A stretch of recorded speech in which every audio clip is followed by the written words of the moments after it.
Welcome, Yon the Fringe Show. I'm your host, Tatiana Zalan, and I go live every Friday at 2 p.m. Dubai time. The Fringe helps you to navigate the rapidly changing world and increase the odds of your success. Here we discuss technology, startups, entrepreneurs, and mental models of successful people so that you too can take advantage of the opportunities in the digital world. Today, we'll discuss a rather unusual topic, at least for me. It's about meat and synthetic biology, or innovations that can transform your diet. Before I go into why I chose this topic, why it's so interesting, let me just remind you it's a live stream video, and you please allow us on Facebook to identify yourself. Please make comments as we go along, and I will be very happy to answer them. Before we go any further, another disclaimer, it's not health or any sort of nutritional advice, nor is it investment advice.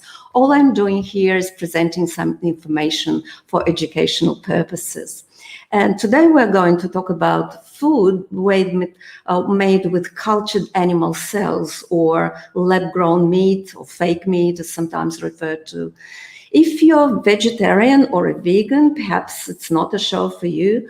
But having said that, all the precursors for animal cultured cell meat is actually vegetarian and vegan food, processed meat there as well. So if you're interested, stay tuned. Because there are lots of fact checkers today on social media, I'm very well prepared with lots of notes, and I will be reading from these notes as well, and a couple of articles too that I've got here, and that's because there are lots of numbers and names, companies, and so on and so forth. So I don't want to misquote anyone, and this is one of the reasons why I have made lots of notes. This idea of lab-grown meat, I came across this about 2 years ago. I was listening to a video. There was an interview with a venture capitalist from Silicon Valley. And when I heard it, I really didn't pay much attention. I thought, no, it's kind of a strange idea. But then it came on my radar screen very, very recently.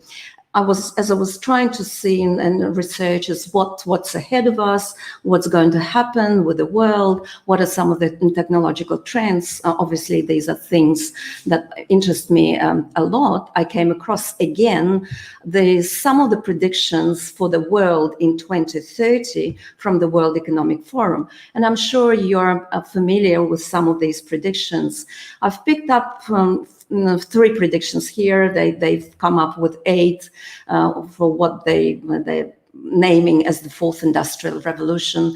And one of these predictions is, according to them, you will own nothing and you will be happy. You will rent and everything will be delivered to you by drones. You clearly won't own a car either. And I will let my audience guess what you call a society that has abolished property rights altogether.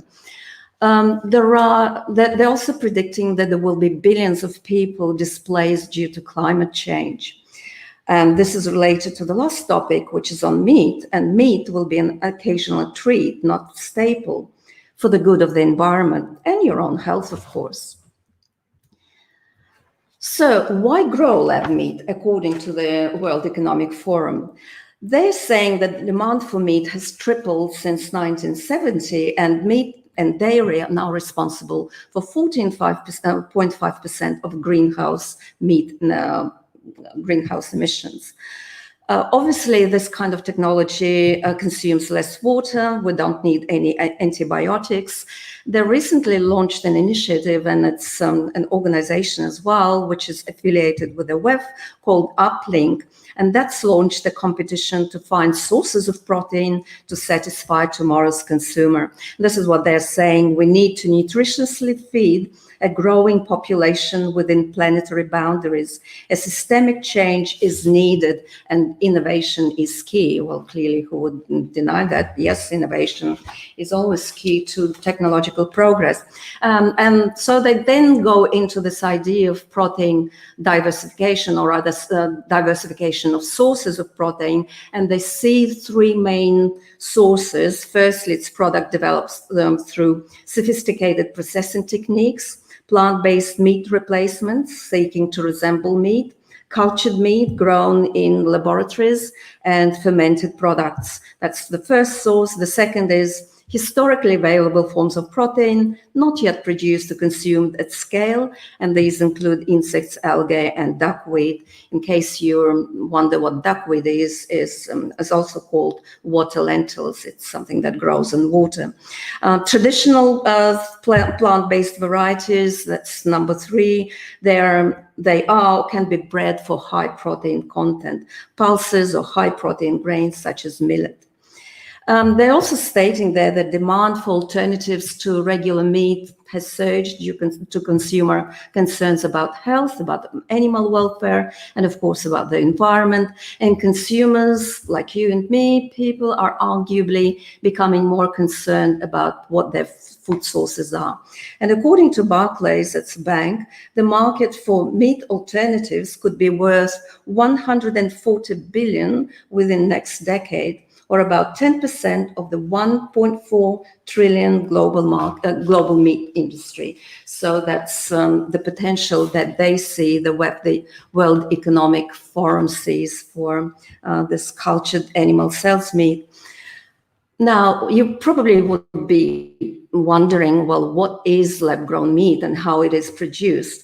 And the FDA, the Food and Drug Administration in the US, has produced a document which explains how it's made. And they call this document, it's all in the public domain, you can check it out, Food Made with Cultured Animal Cells, and they outline 4 steps. So the first step is they extract cells from a tissue sample of an animal, they select some of the cells, screen them, and grow them to make a bank of cells to grow for later use. Then on step 2, a small number of cells are taken from the cell bank and placed in a large sealed vessel that supports growth and cells multiplication by supplying appropriate nutrients and other factors. In step 3, once the cells have multiplied into billions and trillions, they add additional factors such as protein growth factors, new surfaces for cell attachment, and additional nutrients which are added to the controlled environment. And this enables the cells to differentiate into various cell types. Our cells, human cells, do have different types. And so they're trying to animal cells as well, and they're trying to replicate that. So these various cell types assume characteristics either of muscle or fat or connective tissue. And in the end, once the cells have differentiated into this desired type, the cellular material can be harvested from the controlled environment and prepared using conventional food processing and packaging methods. At the time when they released this document, and it's in June 2020, they are saying that there are no food products made from cultured animal cells in the US market, and manufacturers are generally working on scaling this up. Well, that's no longer the case, actually, that there are companies that have applied for FDA registration, and they are now starting to scale up their production in the US. So in 2022, you can expect some meat to appear in the US. What I would like to maybe spend a few minutes on is the chronology of relevant events, and that's the chronology of some of these companies and the funding behind them. This is courtesy of Corey's, it's a website called Corey's Digs, and he's done some research, and I've also verified some of the facts and also updated a few numbers as far as funding goes in particular, because some of these companies have gone public or are about to go public, and their valuation have increased certainly, and also the amount of funding. So it all began in 2001 when NASA scientists and Dutch universities began developing the technology for growing lab-grown meat.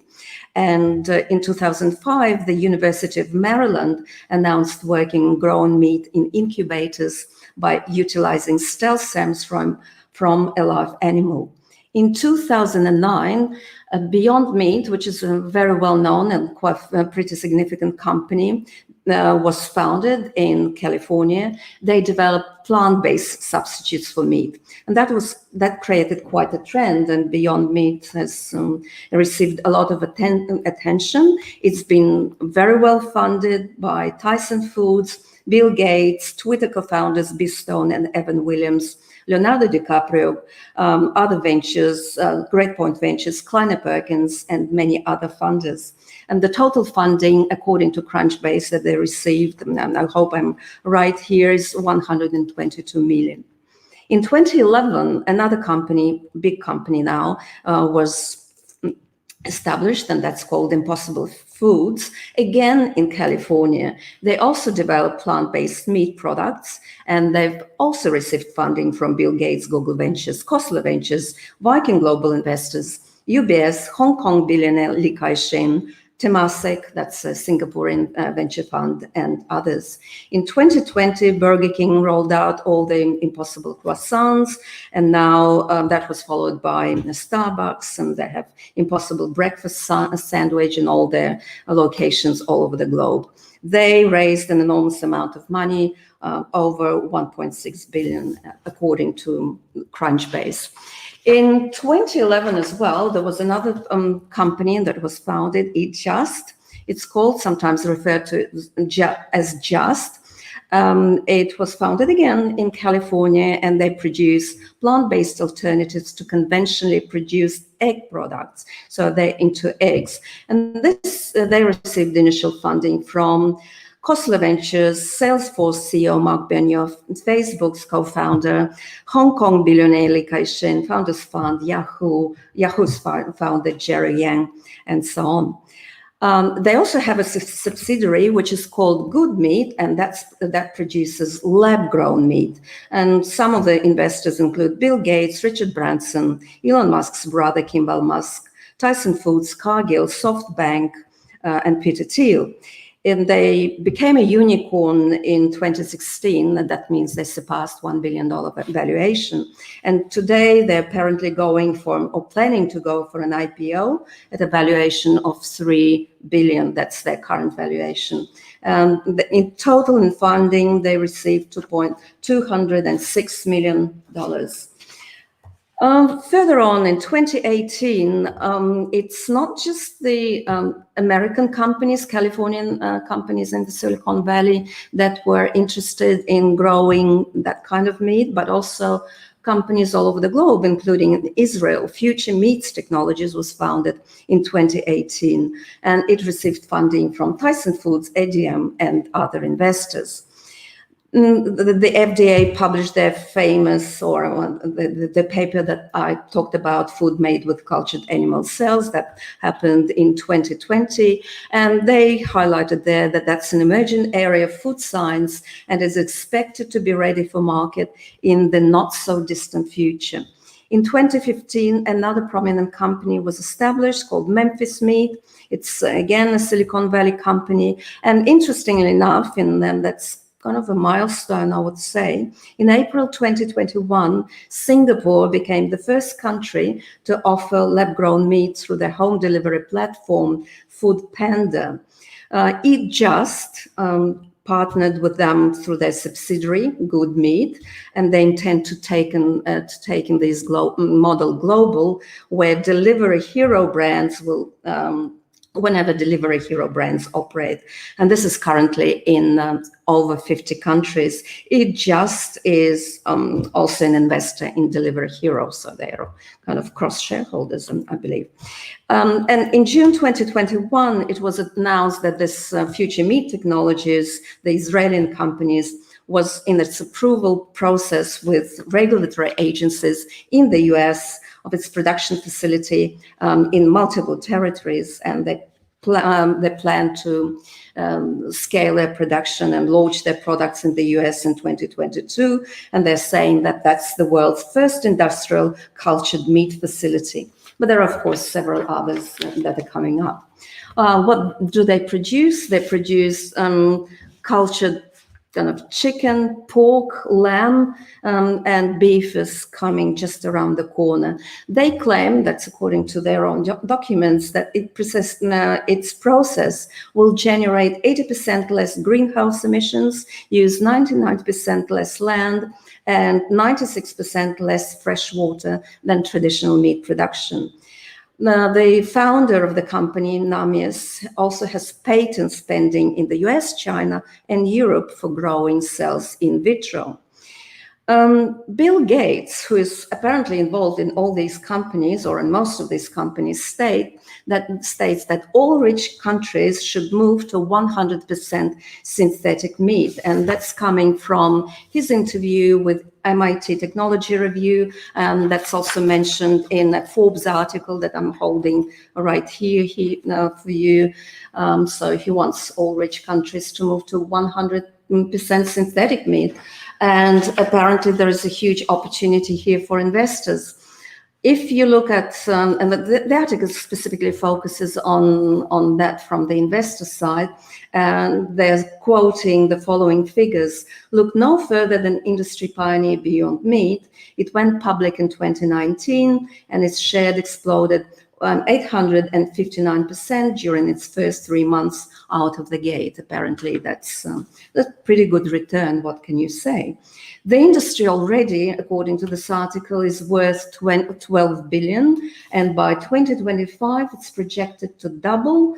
They're also saying then that during the first few months of the COVID lockdowns, believe it or not, which industry saw a 264 surge in sales, and they say here in this article, it's fake meat. It's plant-based meat and dried beans, canned meat, and that's number one on this list. Then you have dried beans and canned meat and so on and so forth. What they're also saying very, very interestingly here, they say synthetic biology is a brand new sector where breakthrough technology allows scientists to program living things. It involves reconfiguring the DNA of an organism to create something entirely new.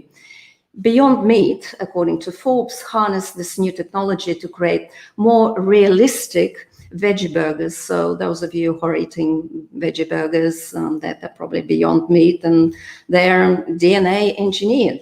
It was the first to use, Beyond Meat was the first to use a DNA coding sequence from soybeans to create meat that looks and tastes like beef, but is actually made from vegetables.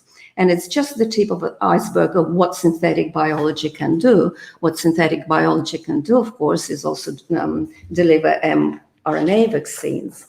So Singapore, interestingly, is the first country to approve what they call a safe and novel food, and that's according to BBC. It's an article that was published by BBC. The company itself called it a breakthrough for the global food industry, and Singapore hopes that other countries will follow suit.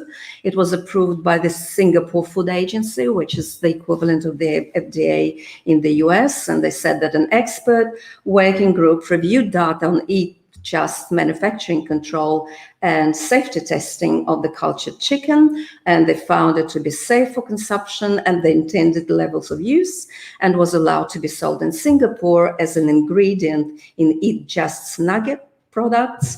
And they also said that no antibiotics were used in the process. The chicken had low microbiological content than conventional chicken, and so on. And in the end, they mentioned this article that the first in the world regulatory allowance of real high-quality meat created directly from animal cells for safe human consumption paves the way for a forthcoming small-scale commercial launch in Singapore.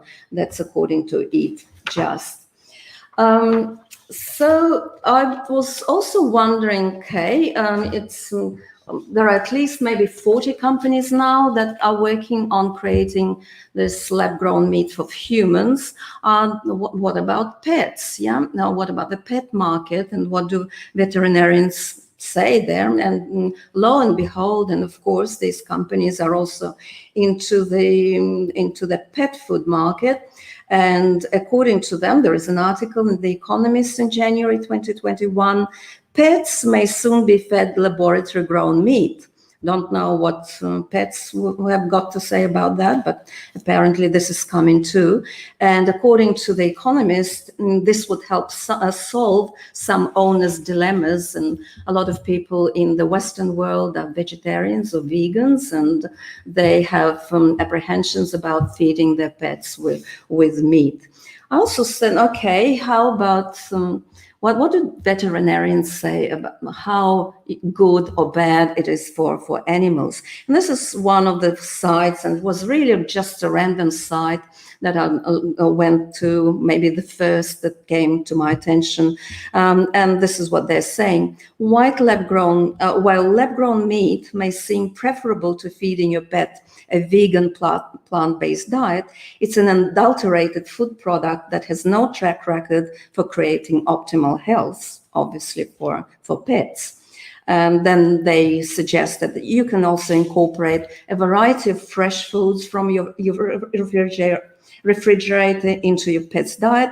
As meal toppers or treats, pets, like people, they thrive on unprocessed whole foods, not lab-created ones. So clearly, at least some of the vets were not very enthusiastic about that type of food for pets.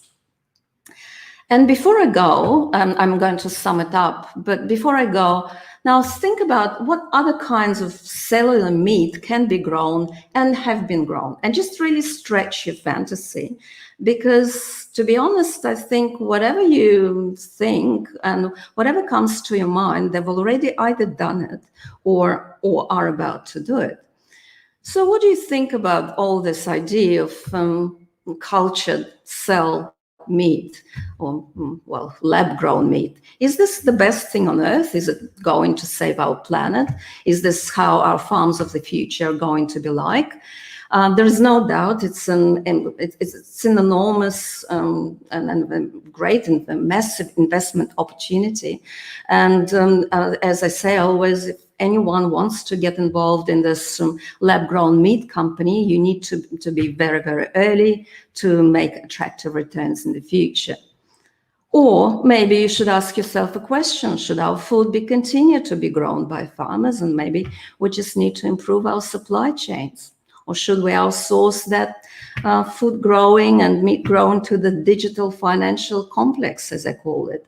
The labs of high-tech giants that are very well funded, as you've seen, by all these venture capital funds and billionaires. What do you think? Please make some comments here. And I think there are comments. Hello, Tatiana. Bill Gates invests in everything. Yes, he does. Hello, Larissa. Yeah, you better grow your own food.